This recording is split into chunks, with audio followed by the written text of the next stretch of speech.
अस्सलाम वालेकुम। जी स्टूडेंट्स, एक और आप जो है वो आपका इको 606 का आज की डेट में जो पेपर हुआ था वो ये था कि ए और बी की वैल्यू दी गई थी और हमने फाइंड करना था ए क्रॉस बी। और दूसरा क्वेश्चन था ये 3 मार्क्स का था। दूसरा question difference between mathematical economics and econometrics. और स्टूडेंट्स तीसरा जो हमारा क्वेश्चन था वो ये था कि उन्होंने बताया कि दो ऐसे ही क्वेश्चंस आए थे जो आपके एसोसिएटिव ला में थे और उनको मल्टीप्लाई ही करना था।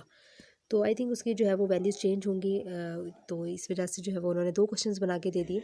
तो इसी तरह ये जो है वो सपोजिशंस की गई हैं, ये आपकी ABC की वैल्यू, बट होती ऐसी हैं कि वो हर क्वेश्चन की हर स्टूडेंट्स के लिए जो है वो जब भी पेपर जो आपका शेयर किया जाता है हर टाइम में, तो वो सेम नहीं होती, वैल्यूज़ थोड़ी चेंज भी हो जाती है। तो इसलिए आपने मेथड देखना होता है। इसके बाद आपका क्वेश्चन 4 ये है था, क्वांटिटी ऑफ डिमांड सप्लाई वाला चीज़ थी और फाइंड करनी थी प्राइस।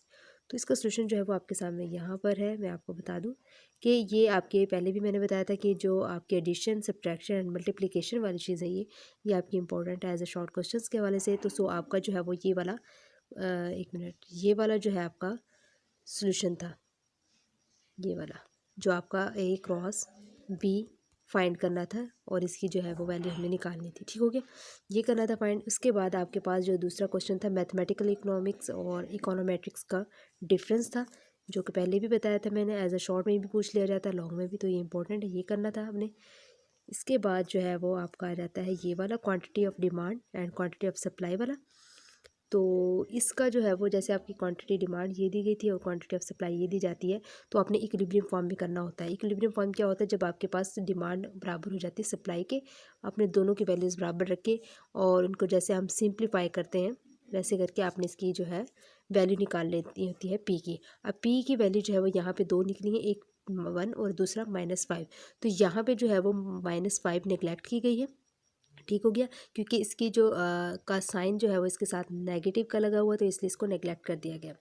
इसको जो है इसी सवाल को आप दो तरीके से कर सकते हैं। एक तो आपके पास ये था सिंपल सा क्वेश्चन, बल्कि ये सबसे ज़्यादा इजी है, और ये कर लीजिएगा। या फिर आप इस फॉर्म में भी कर सकते हैं, जैसे आपने क्वाड्रेटिक फार्मूला लगाना होता है। आपके पास ये इक्वेशन बनी थी p² + 4p - 5 वाली। ठीक हो गया, फिर इसको आपने इस फॉर्म में करके और इसकी जो है वो जैसे हम क्वाड्रेटिक फार्मूला के साथ क्वेश्चंस करते हैं, आपने मैट्रिक में भी किया होगा। तो यहाँ से जो है वो आपकी वैल्यू ये p - 4 + 6/2 है, तो यहाँ से बन जाएगा आपके पास 2/2, और ये वाली जो है वो -8/2 बन जाएगा।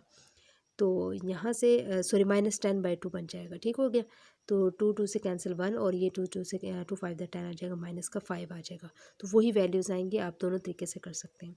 ठीक हो गया, बाकी जो है वो आप साथ साथ रहिएगा, इंशाल्लाह आपके साथ जो है वो ऐसे ही current papers with solutions provide होते रहेंगे। Thank you so much and अल्लाह हाफिज़।